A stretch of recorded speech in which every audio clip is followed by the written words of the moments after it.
Alzheimer's is one of those diseases that or picks on a particular part of the brain. And what it picks on is the memory center in the middle of the brain. So the goal here is to get the protocols, the standard of practice to change. I really thought I would just go to my MD friends and I would say, look, I figured out a way to fix complex acute neurodegenerative disease. I might as well ask for a pony for Christmas. It was not well received. Welcome to the Wellness Amazon podcast, where we talk about everything body, mind, and spirit, health, and wellness. No subject is taboo here, and we have fun peeling back all the layers. Let's do this. Welcome, everybody, a new episode of the Wellness Amazon podcast. And today with a serious and a more health of body, because we talk about wellness a lot. Today we talk about the body and the mind and the connection of that. And we're going to talk about a very serious thing, Alzheimer's. And it will probably be interesting for almost everybody who tunes in, because we all have someone who either has it or we know someone who has a family member who has it. And we have a very special guest today on the show that I want to welcome, Dr. Thomas Santucci, who is an expert in the field and who is, I want to say, revolutionizing it a little bit too, because you're fighting the good fight here, Dr. Santucci, and welcome to the show. Thank you. I appreciate it. Yeah. So, Dr. Santucci, you are, I just said you're an expert in the Alzheimer field. How did you kind of get there, and what do you do? For about 30 years, we've been working on complex conditions. So, from a functional medicine point of view, we kind of took that model of antecedents, triggers, and modulators and kind of tried to look deeper into diseases that were considered unsolvable or idiopathic. It's kind of the health detective work. And there's a lot of people in that world. I'm a Jeff Bland aficionado. I sat in the room in the beginning 30 years ago and learned all that stuff right after I'd become a doctor. And it was interesting because it was a huge split in medicine at that point. And it was kind of like the pharmaceutical drug and, medical protocol world. And then there was the world that just said, I'm going to fix this person no matter what. And in that world, they had good models that kind of said, in order to fix this person, you have to figure out what caused the illness. And huge pushback on that, where, again, things were labeled idiopathic. It was mostly thyroid disease, and it was women. So, of course, it was hysterical, and of course, it wasn't real. And of course, it's probably their period. The stuff that would be Gaslighting, gaslight us, please. Yes, thank you. I know. And it was women that were doing it. I was kind of like, this is cool. We got all these women in here. They're going to fix this. They're not going to put up with this. They were doing the exact same thing. So that's when I realized that the standard of practice was not going to solve this problem. So at that point, we just shifted gears and went, okay, something's causing these problems. So when we looked at it, we were beginning to understand that the food was being changed. The GMO stuff was real. And, so we're now like gluten, dairy, egg, yeast, soy are the major antigen foods. We're going to avoid those. And even before we knew anything, like when we were doing EEGs and brain scans on patients, we were like, don't eat gluten and dairy the way the U.S. molecules are. I mean, Western Europe won't let our wheat into Western Europe. It's not a coincidence. There's a problem. So I didn't want to be a food Nazi, I didn't want that job, but it came. And so more and more we saw that if we eliminated the glyphosate in the wheat, if we eliminated the GMO molecule, then we had less to contend with. And these are people with massive allergies or mast cell activation syndrome, really terrible kinds of autoimmune stuff sort of got diminished that day. And so within 3 weeks, we were seeing changes. Further, we were looking at metal toxicity, and then we were looking at hormone levels, and then we were looking at stress, and we were looking at trauma, and we went down that list, and now it's just standard. So we give it to every single person that comes into our clinic, and again, we're treating people that are either very, very sick or very, very well.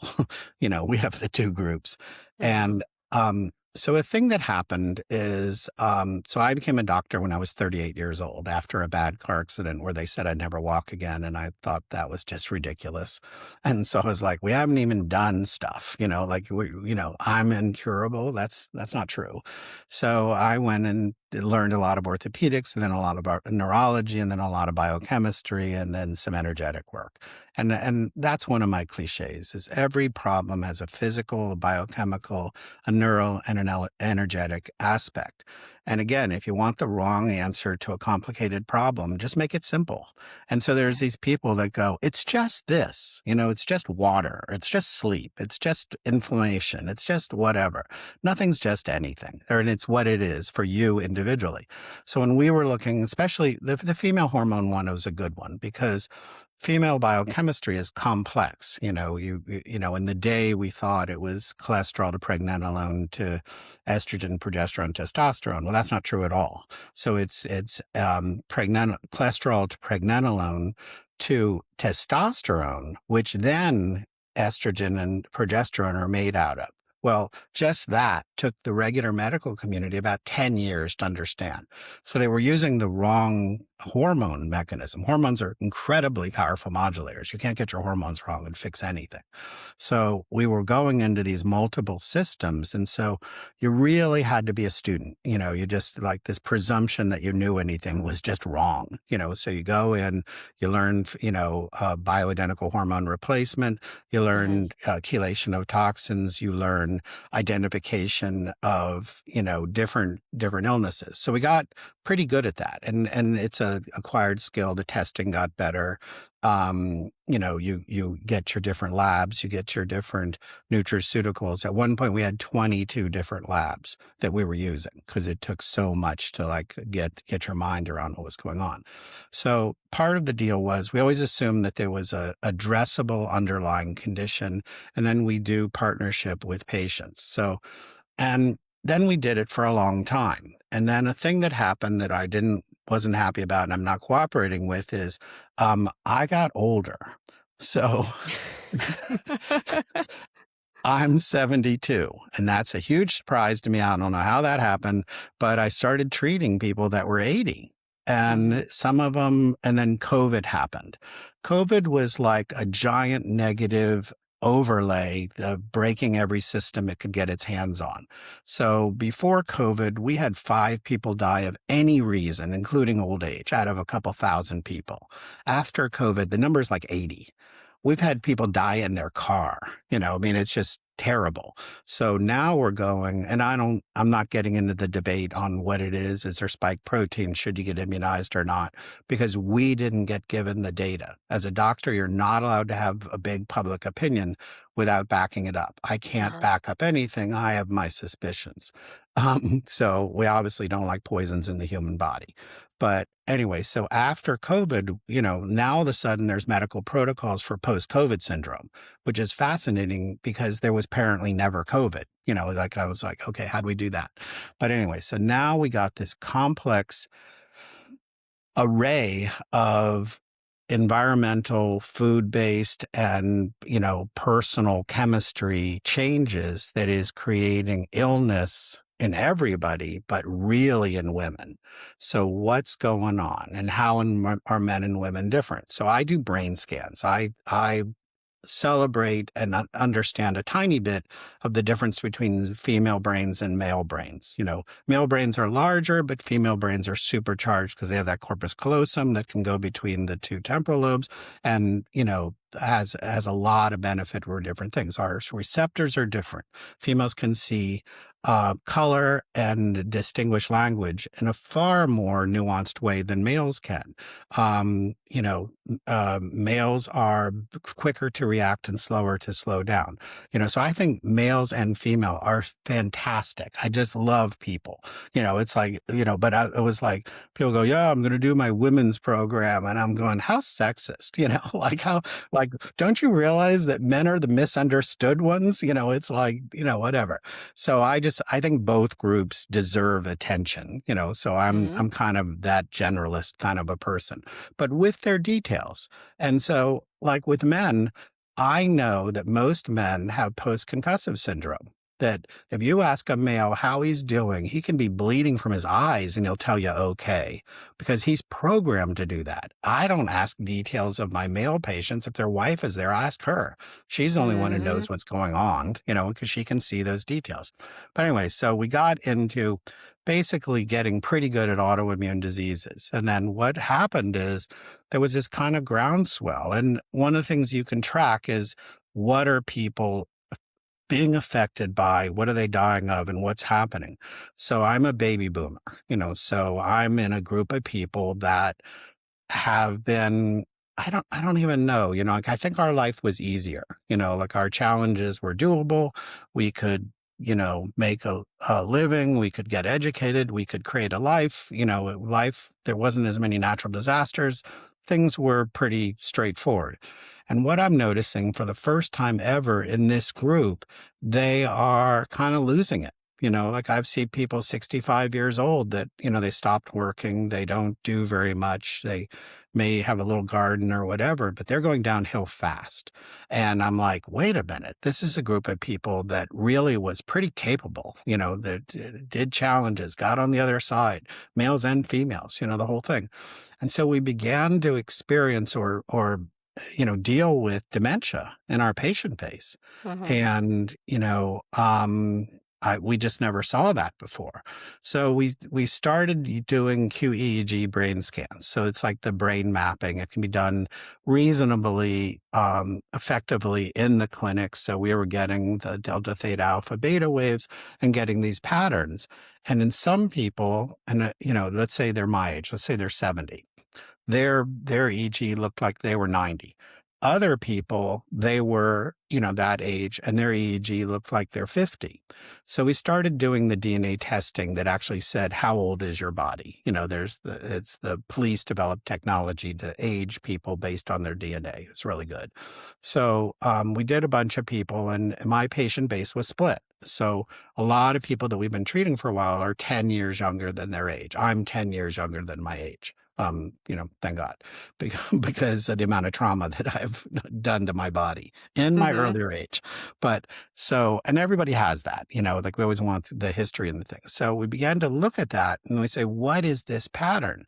And some of it was lifestyle, and let's just rule out the big things.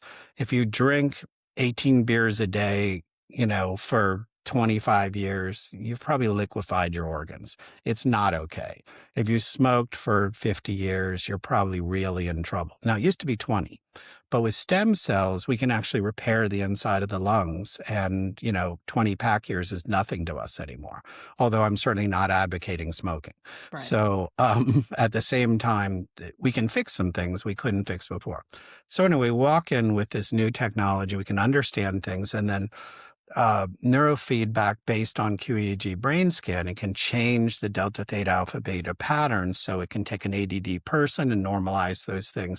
It can take a sunsetting, an aging person and normalize those things. So we can take a nonverbal Alzheimer's person and have them talk in 3 months, and pretty consistently. We've done it, we've probably done that 10 times. So now what we're talking about doing is doing what we're doing in our clinic, but this time having video on the person the minute they walk into the clinic. So Mhm. one of the things we don't do is we don't record and sort of solidify what we started out with. So when we do our before and after, we don't have a before, and so I was like, okay, it's time to prove what we can do. So time goes on, and what happened was we were always using PEMF, pulse electromagnetic frequency support. It's like a basic, neuroelectric support for the decreases inflammation and helps mitochondria. So that was sort of our babysitter. If a patient comes into our clinic, we've got 3 people and we can only see 2 at a time. The one's sitting on PMF for a half hour. We've got the large high voltage PMF generators. It can, heal bones. It's an amazing amount of kind of like cellular energy. So we Mhm. always liked that. Well, what happened is technology evolved, and again, in the day, we were using 635 red lasers to just use inflammation or trauma or, different little, if you had a cut, you put it on it, it would be good.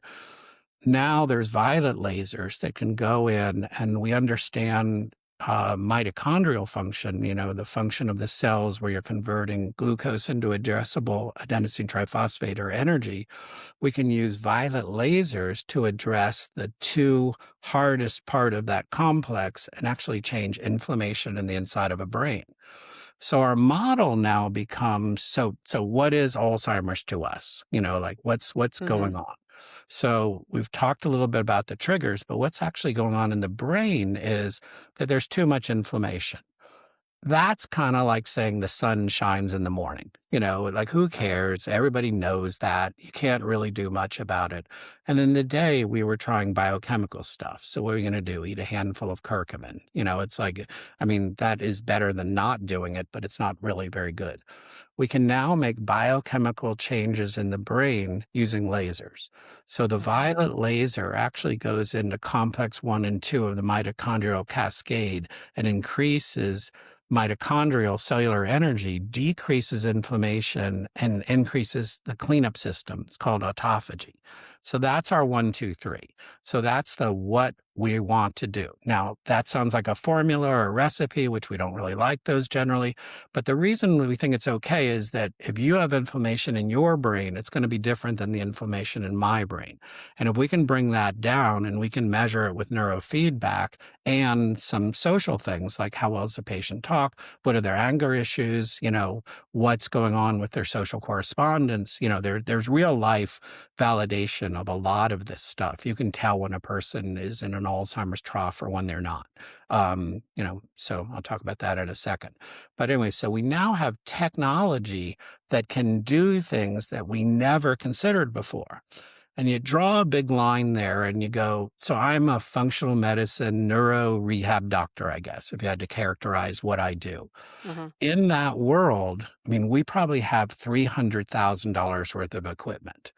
In that world, nobody buys anything. Like the doctors in our community don't have lasers. They don't do neurofeedback. And I'm talking about even the psychologists. They don't have $70,000 PMF machines. They have not added technology at all.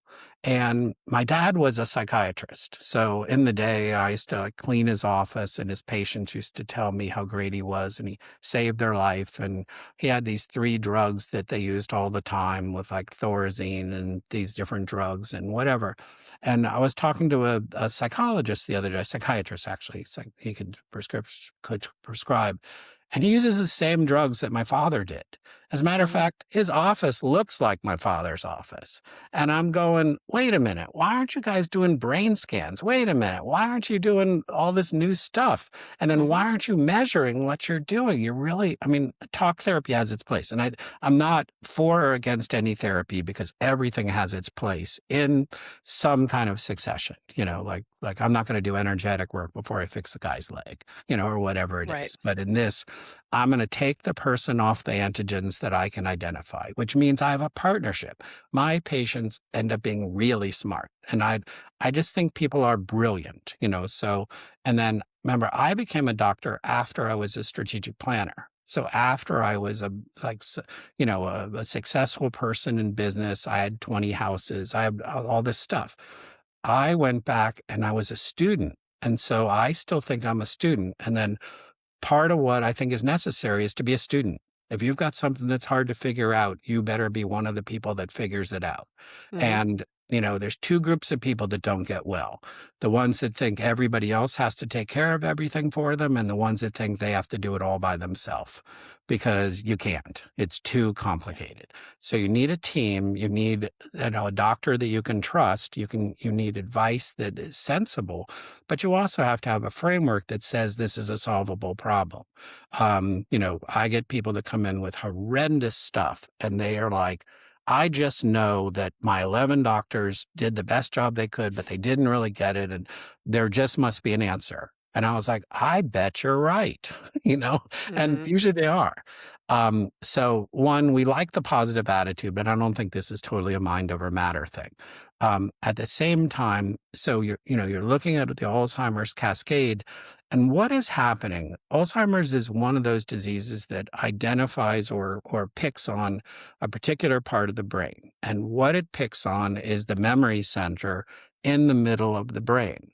Well, that's right above the brain stem. And the brain stem is kind of the reptilian part of the brain.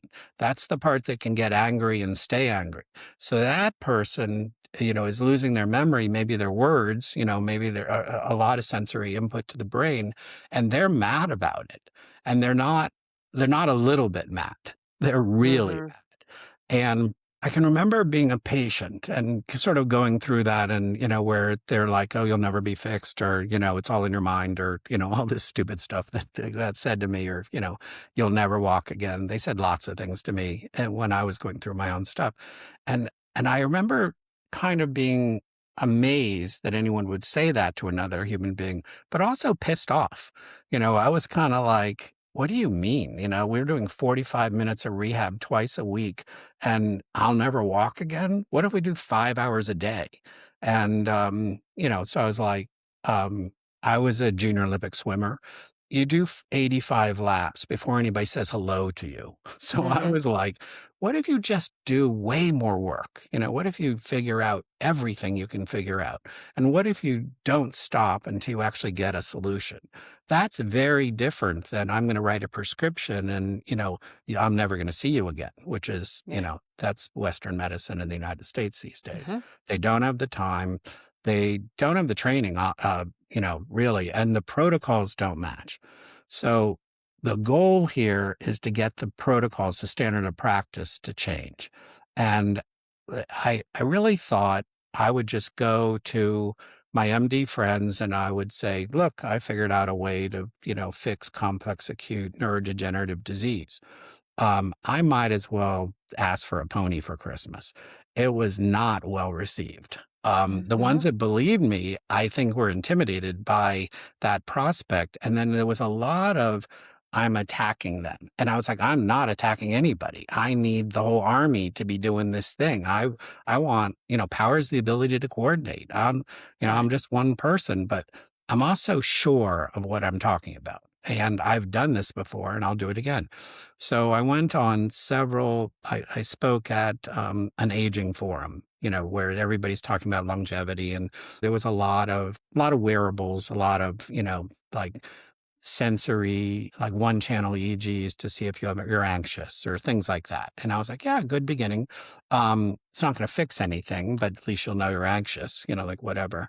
And it didn't really turn into anything. And so I gave my talk, and it's kind of an investor forum. It's a little bit like Shark Tank, not quite Mm-hmm. so bad, but that's the idea. You say things and investors resonate with it. And I was talking to this one medical researcher, and he was drinking a lot and he was sort of sad and smart guy, double PhD. And I was like, God, you must be so gratified because we're going to get an answer to this thing. And I said, so, don't give away any secrets, but how far are you from getting anything that's actually working? And he goes, at least 10 years. And I was like, come and work with me. I'll get you something tomorrow.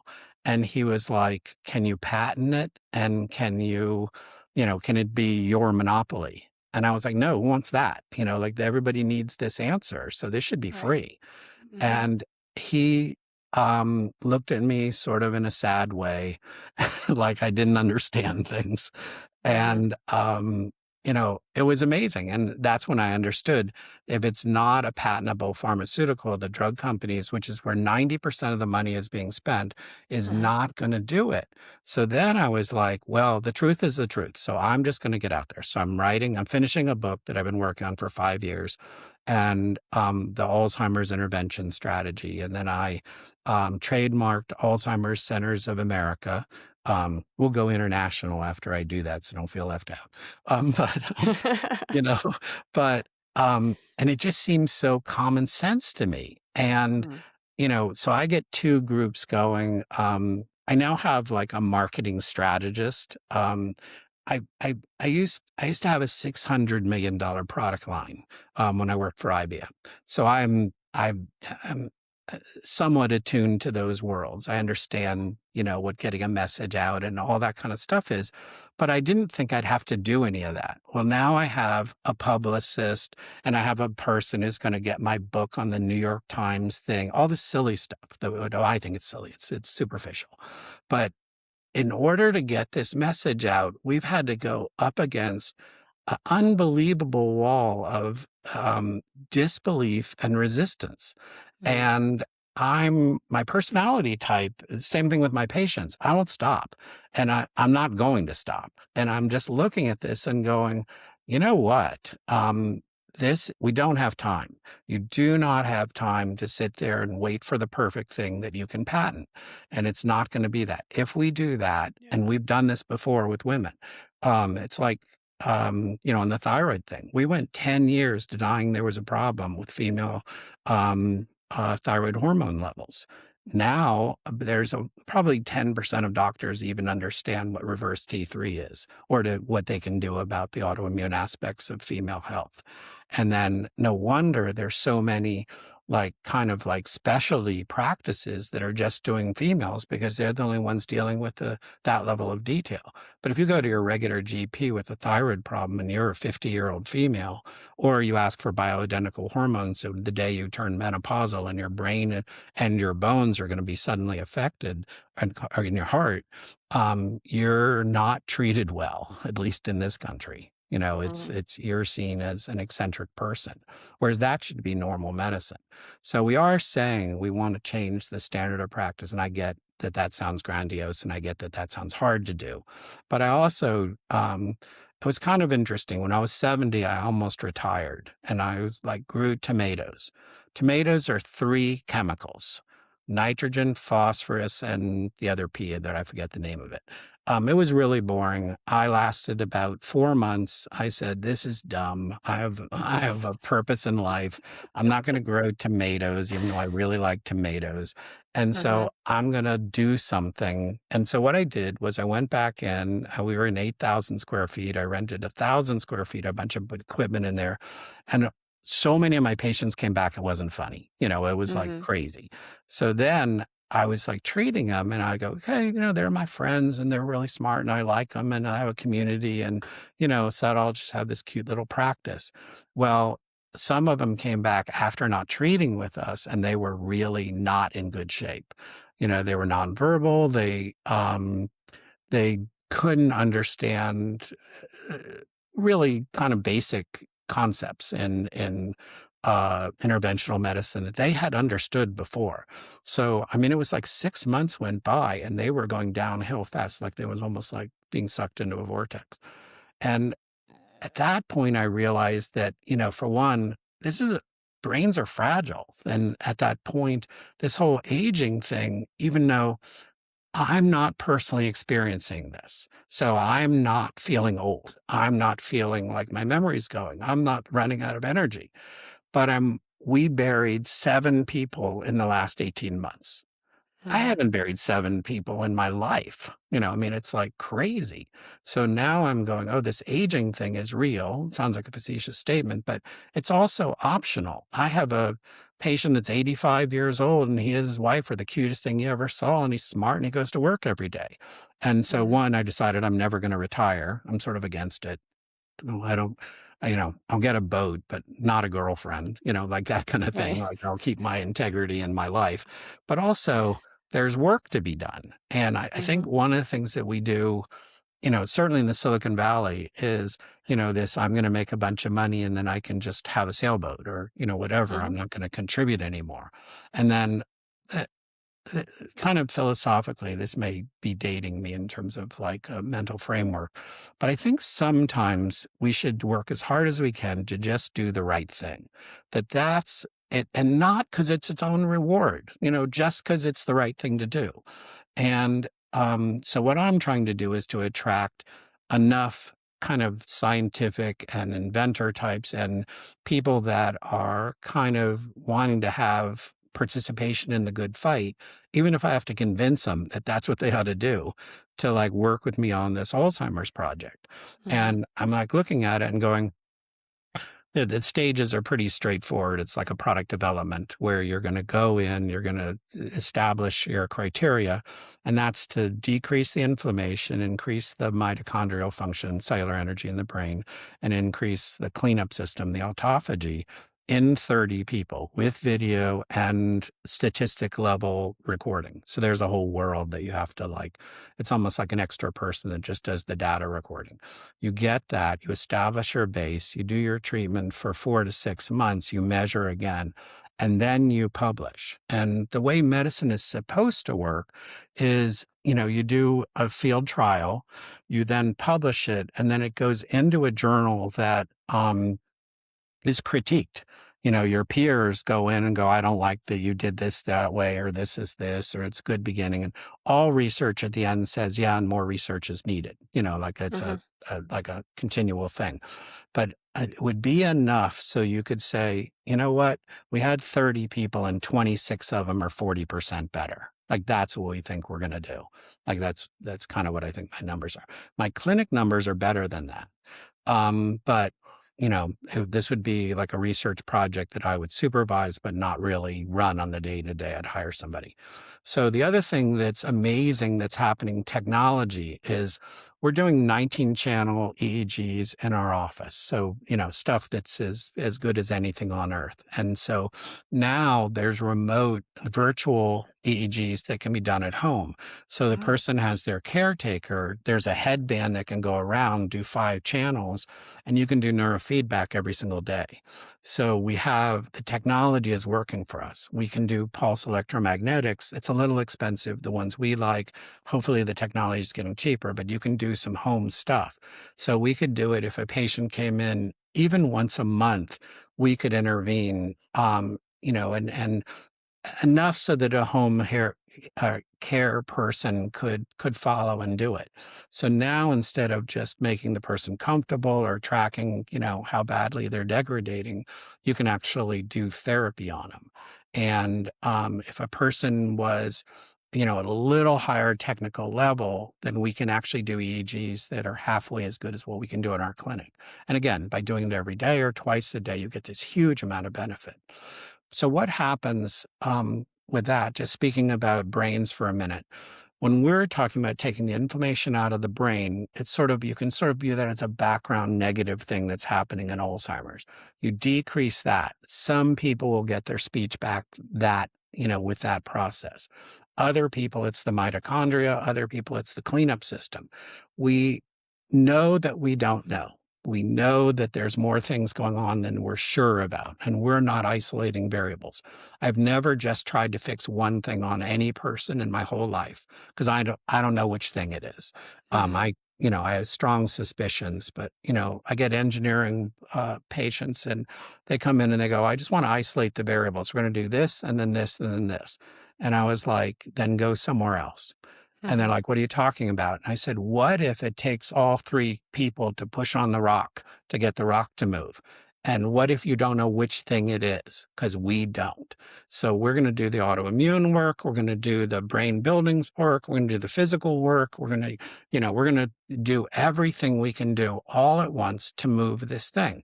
If we can fix the person and we can isolate the variable, if somehow nature tells us which thing it was, that's icing. I'm so happy when that happens. And believe me, I'm as interested as anybody in, what's really going on. But we don't always get that. And I don't assume we're going to get it.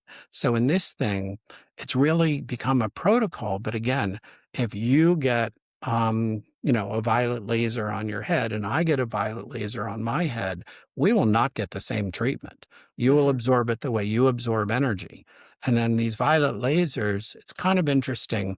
It's a good case in point about nuanced therapies.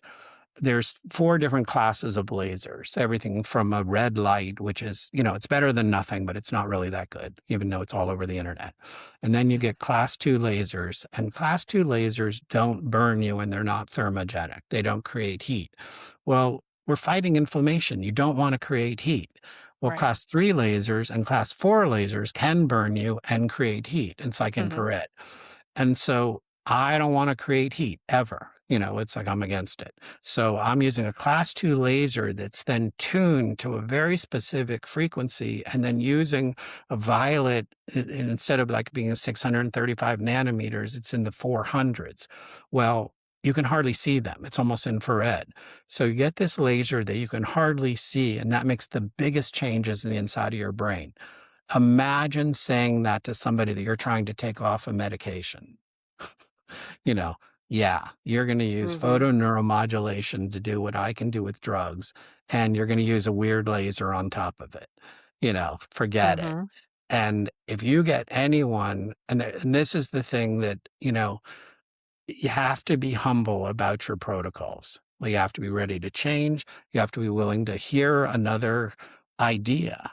And, when we're looking at the neurodimensional or dementia practitioners, usually they have a monotherapy. Usually they're doing one thing and that's what we do for this. And, here's our protocol. And then in the United States, some of the biggest Alzheimer's names are doing like nutrition therapy. You go to their clinic for like 2 weeks and they do vegan food for $30,000 and they pretended they did something. It's nonsense. It's not bad. I mean, I'm not like, yeah, eat clean. I'm not against that. Drink water, Mhm. sleep well, forget it. All that will be too little too late. And then literally the drug stuff will be way too late. And I have no doubt that they'll figure out some way to patent something that they're the answer. And then remember, if you're a regular doctor in the United States, you have 3 minutes to assess and Yep. to not treat, because you don't treat, but to Mhm. write the prescription. And it takes me an hour and a half to understand what I'm talking about, to Mhm. who's in front of me. I don't know a person's name in 3 minutes. And so I'm always like, no, this is, and one of the things that I say, and I have a lot of respect for how much work people have done by the time they get to our clinic. And I just tell them, and I treat people who are designing the chips and, they're smart as anything. And I was like, if you became a doctor and you didn't have any prejudices, you would be doing what we're doing here. And I get it. You have a concierge doctor that costs $100,000 that I'm saying everything he's saying is wrong, and which I say Mhm. regularly, by the way. And it's funny because the guy's like, "Will you be my concierge doctor?" And I was like, "No. The reason Michael Jackson is dead is because he could tell his doctors what to do. You don't Mhm. want to control your doctor. You do want to have a partnership." So the point I'm making is there is a requirement to get kind of smart on some things and to at least have a model that you're working on. What we found is patients that kind of understood these things will hurt me and I need to avoid them. These things are happening in my brain and I'm going to do something about it. And then here's what my conscious volition is going with. I really like it when people say that they believe that the universe wouldn't give them a problem that's not solvable, because that's what I believe. And I Mhm. think these are hard problems. I think they're complex. I think that they're challenging as anything. But I also think, that the answers are right in front of us sometime. And Yeah. so I regularly go, okay, so and again, I love some of the research that's being done in some areas, like the people that are making stem cells for the left aortic valve. That's so great. It's like, do Mhm. that, now it's going to be 10 years. But again, stem cells are available today. You can do a whole lot of things with it. So as one of my personal experiences is I had really bad post-concussive syndrome and a condition called reflex sympathetic dystrophy. So I had a knee operation. I had 6 knee operations, 12 total operations after my car accidents. And so they left the tourniquet on for 9 hours. It changed the way my brain shunted blood. And I ended up with a condition. My leg turned black. They were going to cut it off. And I ended up with fears and phobias, claustrophobia at age 65. I never had anything like that. So as a neuro, physician, I loved it, or I thought, not, that's the wrong word. I didn't like it at all, but it was interesting. I was Yeah. like, oh, that's what this feels like. And so I'm doing the thing. And when I was going through that whole process and I was explaining to people that my leg felt like it had ants on it and this part was numb and this part hurt all the time and on my bottom, my foot was super ticklish. You cannot believe, I mean, they almost rolled their eyes and just walked out of the room. Well, it turns out those are paresthesias on the peripheral nerve, secondary to exsanguination. I figured it out. And I was Mhm. kind of like, you're an idiot. It's like, oh, this is basic neurology. You deprived that nerve of oxygen. And now my brain is all weird because of this. I did Mhm. neurofeedback and it took about 80 sessions to get me where I wasn't post-concussive and almost delusional with what I was feeling in my body. Well, after I fixed it, everyone was like, "Oh, yeah, of course, that's that." And I was like, "What do you mean? Like, why do you know about reflex sympathetic dystrophy?" I'm talking to a surgeon. And he goes, "Because we cause it all the time." And I was like, that would have been helpful to know before I spent 3 years with a hole in my leg. You know, Yeah. so one of the things I realized is there isn't a sharing of information about one, when things go wrong or when things are really complicated. So now I'm like, it's time to kind of put cards on the table. And I feel a little bit of urgency, like I'm 72, my brain's working okay, but I was sort of thinking 75, I'll start slowing down, or I'm at least going to prepare for that. So I'm going to do my book before then. I'm going to do the Alzheimer's Project and do this research. And then I'm going to try to start Alzheimer's Centers of America. And then I don't think I'm going to grow tomatoes, but I might get a boat. But, at that point, but I just think, it's like I really want to get the word out because this Yeah. is, again, it's not a simple thing, but it's a straightforward thing.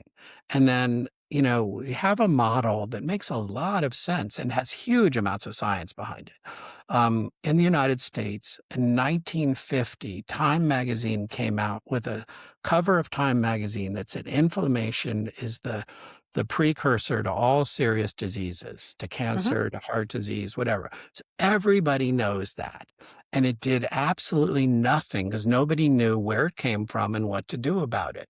Well, we do know those things now. And so now I'm like, okay, I know the world is complex. We both got 10 things to worry about. We're all busy as we can be. But this is the thing that's going to affect your mom, your sister, your aunt, your whatever. And it's going to cost so much money to take care of. And then we're going to have a secondary crisis in the caretakers. One of the things that I do is I treat caretakers. So if a person comes in with one of my patients, it's really bad, I make sure they get care because they're what do you got? 3 months before they're desperately out of energy or Mhm. depressed or really, really cooked.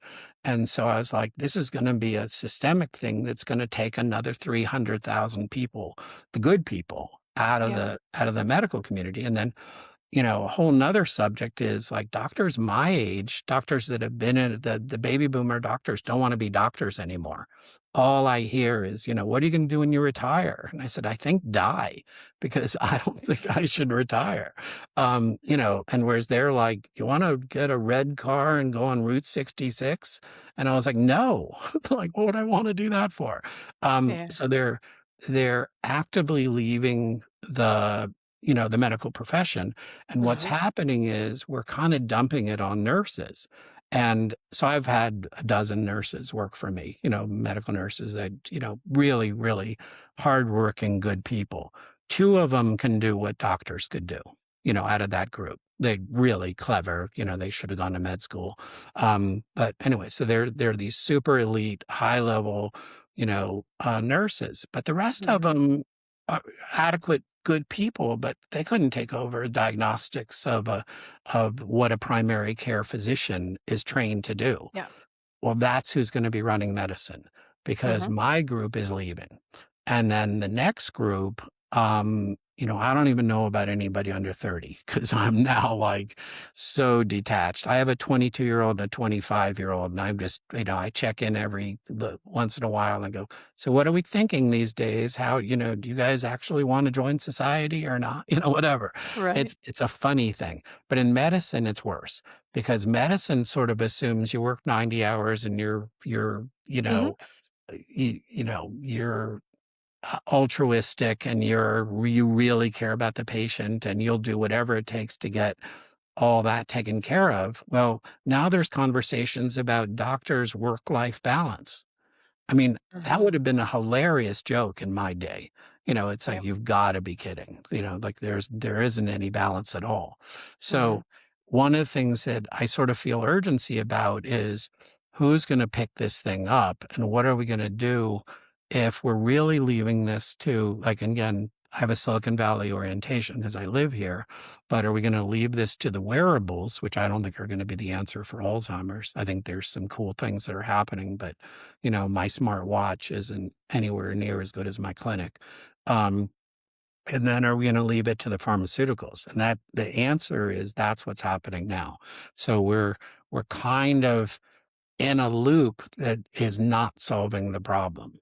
And some of this is money. So that's one of the things that we're doing. I just made a 10-page little brochure. I made a fancy brochure to like do we need $2 million and we're going to do this thing. And so I have a few patients that are going to die with too much money.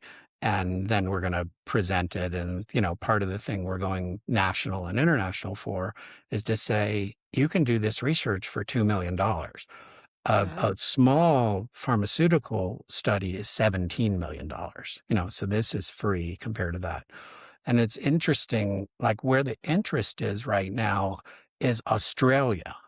you know, so I've got people in Australia that want to fund part of this work, not the Okay. United States, and I was like, Australia, I mean, it's like, it's so esoteric. So apparently their health department is very progressive and they're doing this stuff. And then we're looking at South Korea is having me analyze some of their equipment to see if Mhm. that's like the right thing to do to set up a scalable operation. And we're looking at some of their technology. But, part of my take home lesson is that there's no reason to use any other technology than what we have, but at the same time being open, it's getting better and better all the time. And then hopefully cheaper, because one of the things that's true is that the equipment that I have in my clinic is expensive. It's not, unless the person's a multimillionaire, they can't duplicate it and it's bulky and all that kind of stuff in Mhm. their home. But we need to get it so that there's an addressable like therapy that can be done at home that regular people can run. You don't have to be a double PhD in electronics. And we're getting closer and closer. And so we have an answer for a home, for a remote in any part of the world, actually, Alzheimer's remediation that can be done. It's about 70% as good as what we can do in our clinic, which that was actually a goal that we had 2 years ago to put that together. 2 years ago was not possible. Now with the Yeah. remote neurofeedback, it is. This AI-driven neurofeedback is spectacular. You can't even believe it. The person Mhm. does 3 or 4 sessions. It's like I use Super Grok because I like it better than I have all of them, but I like Super Grok. And so you talk to Super Grok and you go, okay, based on these last 4 sessions and the fact that this person has anxiety and night terrors, let's change the protocols. So then you make up 2 or 3 protocols that the patient can pick. And it says, do you want me to implement it? You say yes, and it goes click. And their system at home is now programmed to do that. And they're 1,000 miles away. It's Yeah. so good. That used to take me about 3 hours, so Mhm. I could do like 2 patients, like I wouldn't do it. We can do 100 patients now. Mhm. So that technology is what's actually going to change medicine, I think, is the technology because the standard of practice is kind of written in stone.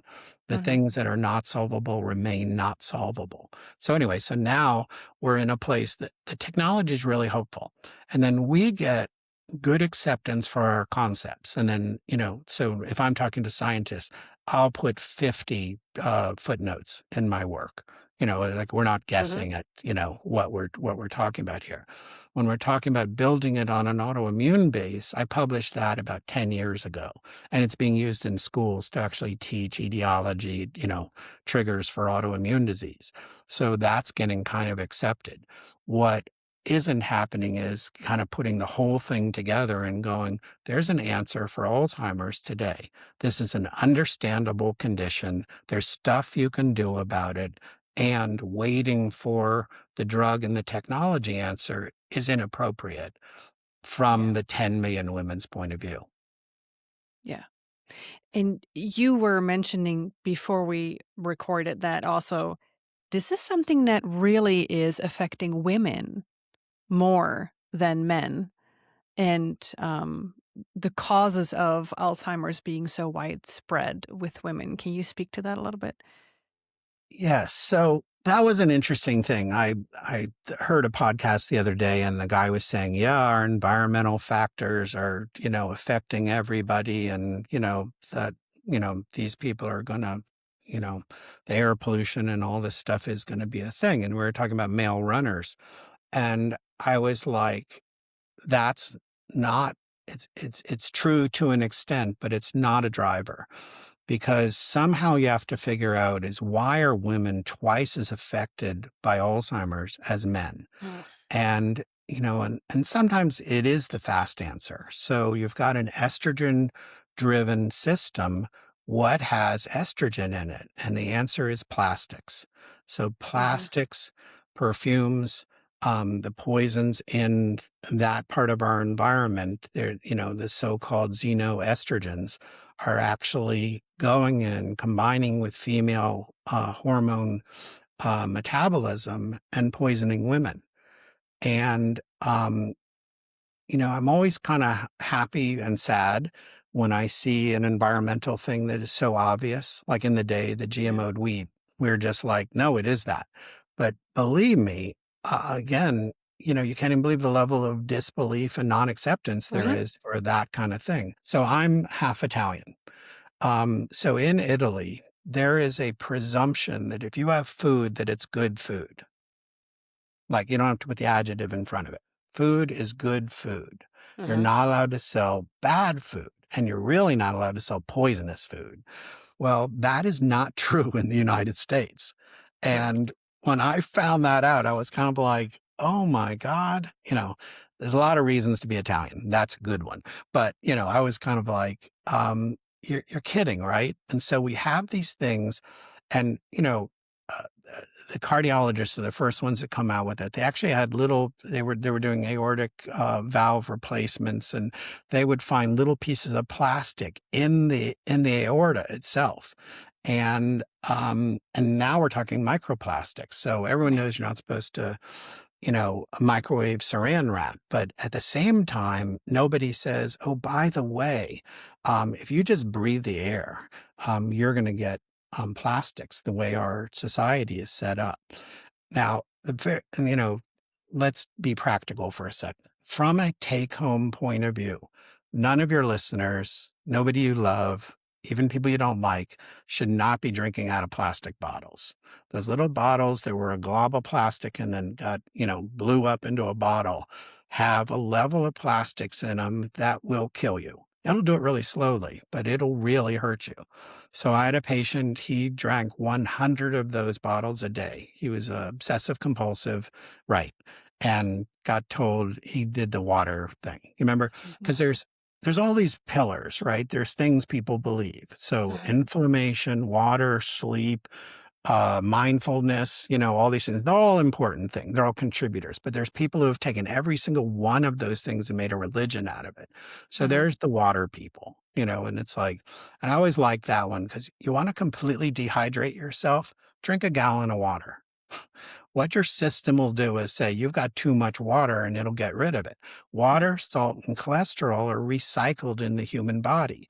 This is the Goldilocks thing. You want just enough and just enough for you. And so some of us don't require a bunch of water all the time. Other people do. Like some people run on sugar, some people run on fats. We're not the same. And so Yeah. you need to do respect and understand your biochemical individuality, which is probably not, what your neighbor or your hairdresser tells, although hairdressers are pretty good. No, I'm going to take that back. I like hairdressers a lot of the times. They just have this wisdom, but they're good Mhm. orthopedists. Asymmetrical haircut is an asymmetrical face. They do a lot of good stuff. But kind of back to the basic point, when we're looking at females being affected twice as much, you very quickly can get to the xenoestrogens in the plastics being the reason for that. And it's another thing, it's gonna be like cigarette smoke, like, I don't know if you remember, it's at first Smoke and Fire where they were like, "I think tobacco is bad for you." Mhm. Well, it was about 30 years of that. I mean, when I was a kid, TV shows had cigarettes, Mhm. the Leave It to Beaver's father smoked, it was Yeah. like, "Oh my god." And then, they Reynolds and the different companies hired these high-powered lawyers, and they were winning in court. It's like, you can't prove causality that, cigarette smoke is actually carcinogenic. And you're like, give me a break. Doctors were smoking. It Mhm. was Mhm. ridiculous. That took 30 years to resolve. Now it did Yeah. get resolved, and it's a little bit like Purdue with the opioids. Mhm. So um there's an opioid epidemic. We think it's really bad. Doctors are essentially, drug prescribers for something that is not sustainable. There's, opioid elevated pain addiction and platforms, that it creates a part of the brain that needs it, and you have pain anyway, so there's whole thing. So they come in, they kind of do their due diligence, they lose in court, and Purdue gives them the settlement the next day, like pays the fine, because that Yeah. was a cost of doing business. Yeah. And so that's when things are really, really bad. And now this is like an indirect thing like tobacco. And it's like, what do chemicals are part of our life. Plastics are, this good thing. And to go up against, I'm not sure what that industry is. We're going to know pretty soon because it'll be an issue in the next 5 years. But nobody should drink out of a plastic bottle, like start Mhm. there. So we give people metal, stainless steel bottles, and then my own stuff is ceramic, like whatever, glass or stainless steel, Mhm. um, because that other stuff. And so when people are doing that, it's not. It's this slow motion change in your hormones. And then remember how strong chemical signals hormones are. Hormones make you do things, Yeah. they're pharmacologic. So we're slaves of our hormones to some Mhm. degree. And so you get this thing where you've got and it's a fire estrogen. It's an estradiol. So it's estrione, estriol, and estradiol. So it's the powerful one. So it goes in, jacks up the powerful one in a really terrible way. It's carcinogenic for one, and it messes with the hormone balance. And and I can't tell which thing is causing it, but there is kind of a severe disruption. And we're back to the thyroid thing with women, like there's just a disruption in female neuroendocrinology. Mhm. And um, I don't think we should worry about everything. Like, I think that's silly, to just worry about it, all the things that could hurt you in health. But you should worry about the 10% of stuff that could hurt you personally. And if Yeah. I was a female, I wouldn't have perfumes in my stuff unless I knew where it came from. I'd use essential oils or something like Mhm. that, like some of that stuff smells just fine. I wouldn't, detergents, I wouldn't have them be flavored. I sure wouldn't use fabric softener. There's a Mhm. whole bunch of things that are every day that we kind of made okay. And I don't, I'm blessed because my wife is very, very kind of like, she's like, not as old as me, but almost, and she's still beautiful, and she makes her own stuff, and we have chickens and, Yeah. like that, so we think it's normal we call it living in 1950s existence. Yep. I'm very technical. I have, tons and tons of very elaborate equipment that I sort of understand. But in my life, I have 15 chickens and an acre on the side of a mountain, because Mhm. Mhm. I don't want to live like those other people. Yeah. And, like the distractions of your life, like build it into your life. Like we don't go to a gym, we carry 50-pound bags of chicken feed, that kind of stuff, and Mhm. till the hill. And we're like those people. But I look at some of the ways that people are, and I go, if you buy that plastic container and you put it in your microwave in the plastic container, Mhm. at age 50, your hormones are going to be no one's going to be able to figure it out. It's going Mhm. to be so complicated what you've done to Yep. yourself. So I kind of like just as a level set, I like bioidentical hormone replacement.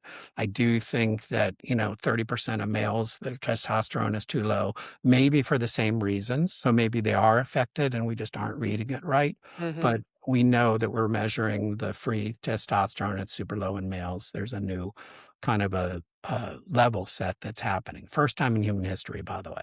So males Mhm. have less testosterone and women are poisoned, and so Yep. how is that isn't God hates our guts. That's we did something. Oh, yeah.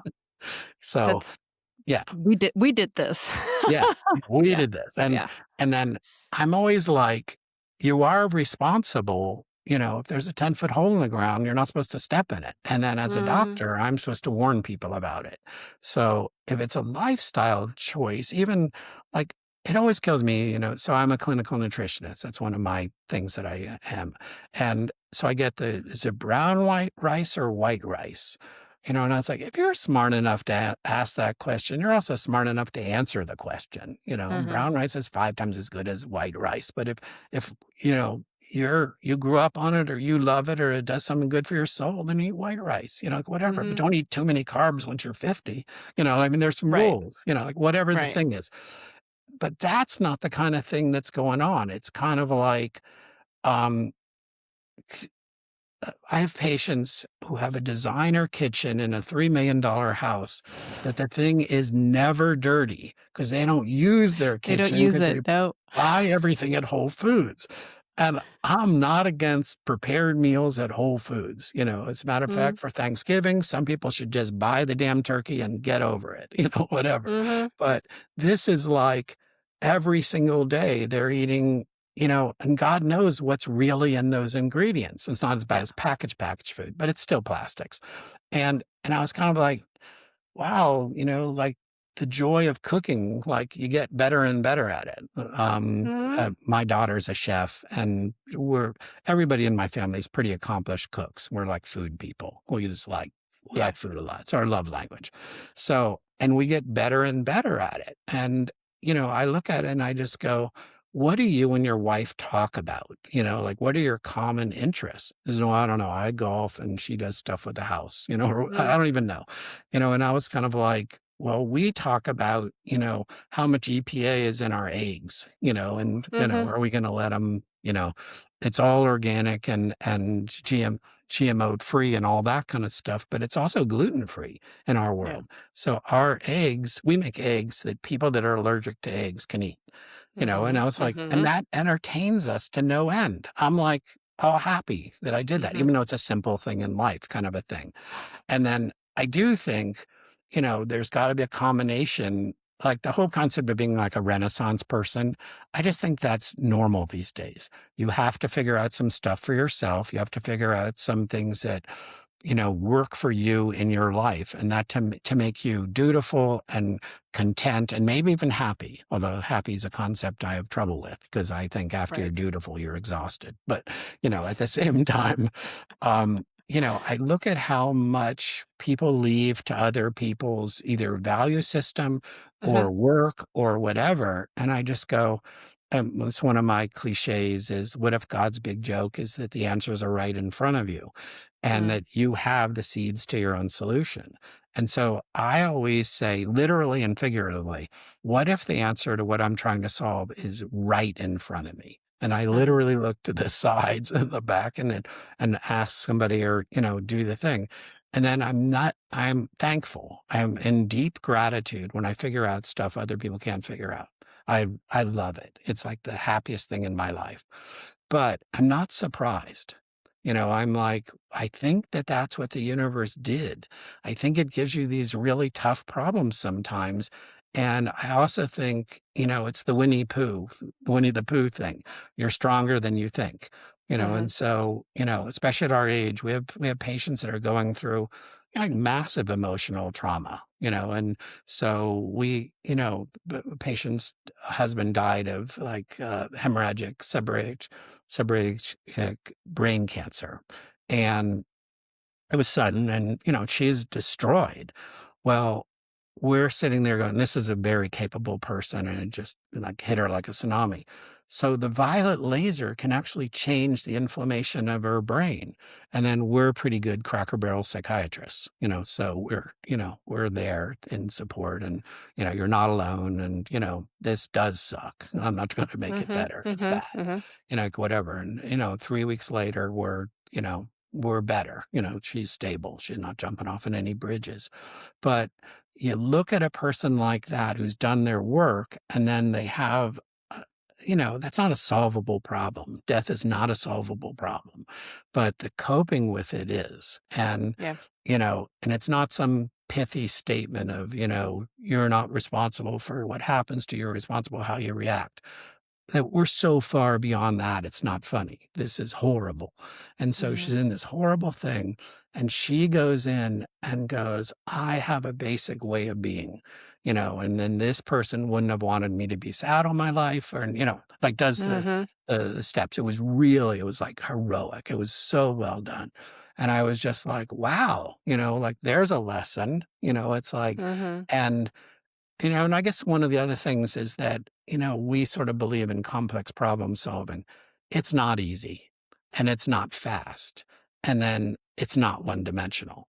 So I wrote an article that drugs are not going to solve the neurodimensional problem, that Alzheimer's is not going to be solved with a pharmaceutical or a wearable. And as much as people would like it to be a fast, pithy answer, that's not what it's going to be. And it's going to be what I call kind of the fifth level of understanding, where you really have the details and you really know some things that are interrelated and you really have a plan. And then you solve your problem. And I look at it, and I talk to my kids about, this in their world, where they're, my daughter's going to business school and she's a chef and she's our feedback tech, and I was like, yeah, by the time you're 30, you're going to be this amazing person, like all put Mhm. together this stuff. And it was funny because she just goes, I don't think I understand life. And I was like, yeah, you're 22. You're not supposed to understand life. And Nope. I'm 50 years older than you and I don't understand life, but I understand my role in life. I Mhm. understand what I'm supposed to be doing. So again, I think the energetic part is huge in everything, but it's not the only thing. So we Mhm. get people and it's like, I'm just gonna, have faith. And I was like, fear or faith with a Protestant work ethic. Yeah, have faith. Mhm. There's an answer out there, but you got given skills and talents and resources. Do your part too. And Mhm. that's when we find that we get the right answer.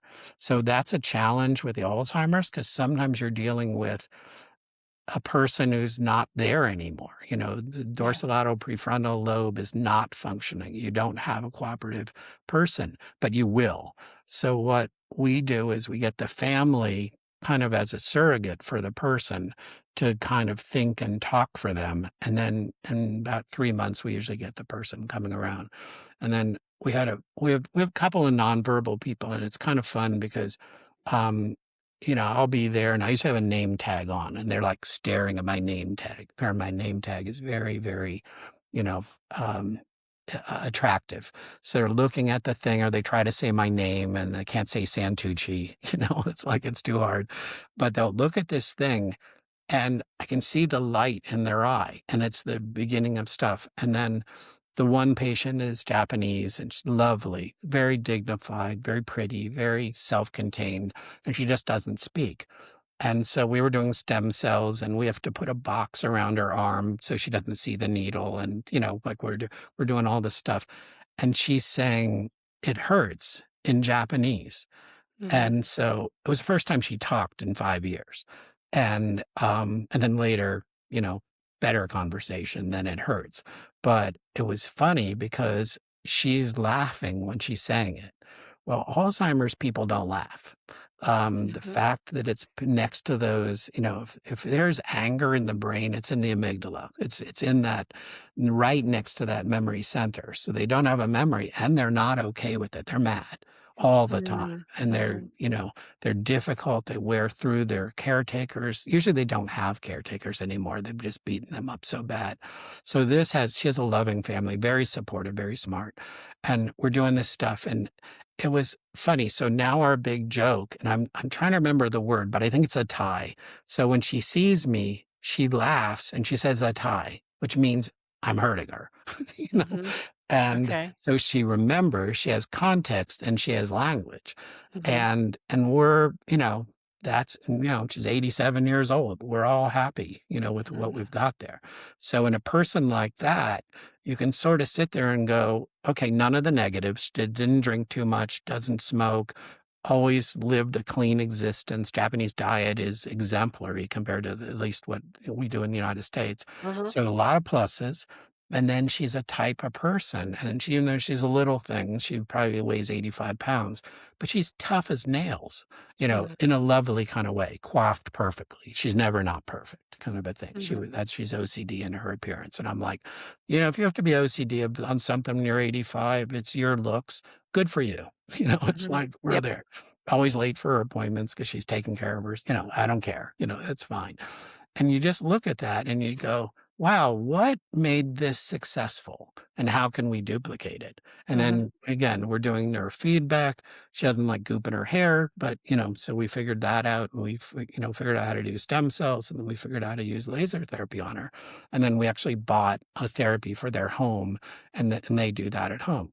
So that's as good as that can possibly be, compared and contrasted with a person with no social support or is using rideshare to come to our office. And, one of the cases that I wrote up, it's in my presentation, and it was this lady, and so she's always in her pajamas. She looks like hell. She looks like she's dangerous looking. She's really, really awful.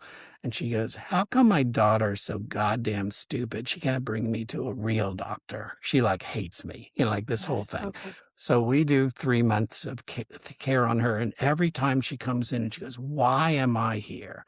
And she has no memory, doesn't do the thing. And it's just like, don't you feel ashamed that you're doing this with your life? And, why don't you like do something productive? She can hit you, she's like really good. But I always viewed it like owning a shark or something. She's like, and her level of profanity, I actually don't mind colorful language, like it's a time and place, whatever. She cusses more than any person I ever met in my life. She's hilarious. And so I'm there. So one day she comes in and she's like looking at a picture of my kids and she goes, do you think that they turned out like this because of something you did, or was that just in their genetics? So we're having a nature nurture conversation with a Mhm, person with Alzheimer's. And I mhm. was like, my daughter is a gift from God, and anything good my son does, I'm taking credit for because I did that. I was like, and, she laughs. So she comes in the next day or the next time she's there next week, and my wife is there and she's kind of trying to keep me on schedule and doing the stuff. And, if there's something interesting, I usually take too long and, whatever. So she's like doing it. She goes, Mhm. are you going to treat Barbara? And I was like, yeah, when Barbara comes in, I'll treat her. And she's like looking at me and she doesn't say embarrassing things to me in front of other people, thank God. And so, because I'm sort of doing the absent-minded professor thing these days, I'm milking that, by the way. But anyway, so I said, "Yeah, when she comes here, I'll get right on it." And she goes, "She's standing next to you." And I turned and looked at this lady whose hair is done. She's in a dress. She has a nice expression on her face, and I just turned to her and I said, "Hi, I'm Dr. Santucci. We've never met," and shook her hand. Mhm. And we had a whole new relationship. She didn't cuss anymore. She didn't ask me why my life direction was misguided. And, it was like amazing, but Okay. I didn't feel her. I didn't recognize her at Mhm. all. And I generally can recognize people. If I've treated a person, I know them. She Mhm. was a new person. It was so fun. And then she turned out to be a really good patient, smart, focused, articulate, the whole thing. And then my wife's very stylish. So she would go, where do you get that dress? Or where do Nine West shoes doesn't do that anymore. So where do you buy shoes? And they're having those conversations. And I'm like, have those conversations with her. She doesn't have female companionship. She burned Mhm. through all those people, and her kids won't even talk to her because it's too much work to be dealing with these people. So it's an epidemic within an epidemic. So I think we're going to Mhm. have like 3 layers of people, and then family structure. Family structure is in trouble already. Add Alzheimer's to it, and, Mhm. and again, I'm seeing the wealthier people because they have the money to do something about it, but they also have the energy. And Mm. so that's gonna be the problem with Alzheimer's. It's going to overwhelm. Forget the Yeah. support systems, at least in California. Like, there is nothing that would take you to a place that would actually do something about Alzheimer's. So Yeah. when we're looking at, how are you gonna solve this problem? The answer is gonna be, we're not. And so that's Mhm. when you sort of go, "Oh, I don't think that's okay. So we're gonna set this thing up." Mhm. And it takes someone like you who, just like you said, it's a complex problem. You need to look at it from all angles. It's just not just one thing, and it's not Right, just one thing that caused it. It's all of these things that you then do in your practice and in your office with these people, and you're like, hitting it from all angles to get them better, also faster, and right, in a more sustainable way. right. This was wonderful. And I really hope that first of all, a lot of people are listening to this. And of course, I'm going to link your information into the show notes so people can find Sure. you. And that you get the funding that you need to expand that on a much, much, much bigger scale. Because, my grandmother who passed away from Alzheimer's, there Mm, was nothing. There was right, it was just put her in a home because we couldn't, or my family in Germany couldn't take care of her anymore. And there's none of that stuff anywhere, not even in Germany. And right. the healthcare system there is just as bad as here. Trust me, it's not good. So it's where do we go from here? So Right. we need people like you. Yeah, and, one of the things that I say to my patients, I have to say to myself. It's like the answer is gonna be here, and the thing is, we don't need that many people to kind of get on board, and, I was a 20-city product manager, so when I worked for IBM. So I had a $600 million product line. We made it 650 million in 1 year by basically walking in and asking the people what the answer was, the people that worked there. And I look at this and I said, "What if you did your 30 people and then you were completely open to everybody?" So Bredesen's work, which he does way more nutrition than I'll ever do, and then the people that worked with him, I talked to a doctor the other day that worked with him, and you just were open to it. And the thing that the money gets you is time, is that literally, if you have enough time and you're open enough and you integrated all the solutions, including the ones that are kind of not quite here yet, because my criteria, it has to be available today. It has to be FDA approved, and I have to be able to buy it because I'm not going to do an IRB. I'm not going to do research. I'm not going to do that. Even my research is proof of concept. I already know the answer, how it's going to turn out. So when we get that, we then publish, and we have to be publicly attractive to normal Mm. people. This can't be a miracle. We have to be attractive to investors up to a certain point. But having said that, Alzheimer's Centers of America copying Cancer Centers of America could be twice as big as Cancer Centers of America. Cancer Centers of America, and that's the investment part of this. This could save a bunch of lives and ultimately be a good investment. But in the beginning, I'm sort of done with venture capitalists. They're called vulture capitalists. They're so short term and so self oriented that I was kind of like, Mhm. I don't think, like, one guy wanted 40% of what we do, and I was going to report to him. And I was like, you really want me as an employee? I wouldn't wish that on anybody. Like, Yeah. that would be a bad life for you. Yeah. You don't know enough, and you're not even really in this field. At Mhm. the same time, again, I'm an IBM trained product manager. I had 17 strategic planners report to me, all smarter than me. Mhm. Everybody's like some kind of genius. And we collaborated. I have a fundamental capability to take multiple ideas and unify them. That's what needs to be done here. Well, nobody does that in medicine. There's no medical teams. Yeah. It's a joke.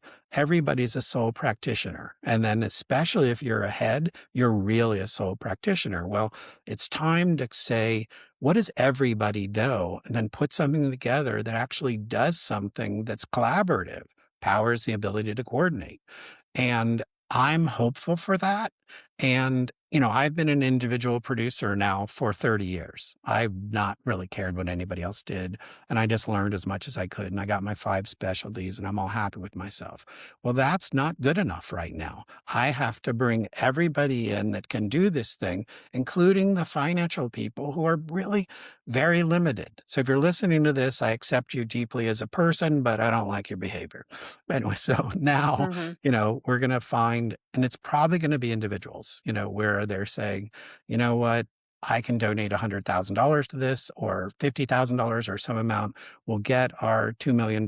We'll do our study. We'll prove it, and then we'll expand it. And it is my Yeah. intention to turn this into, the Alzheimer's Centers of America, but it has to be done in the steps. And like it or not, like I hardly have a Facebook presence at all. I have 1,000 people on LinkedIn.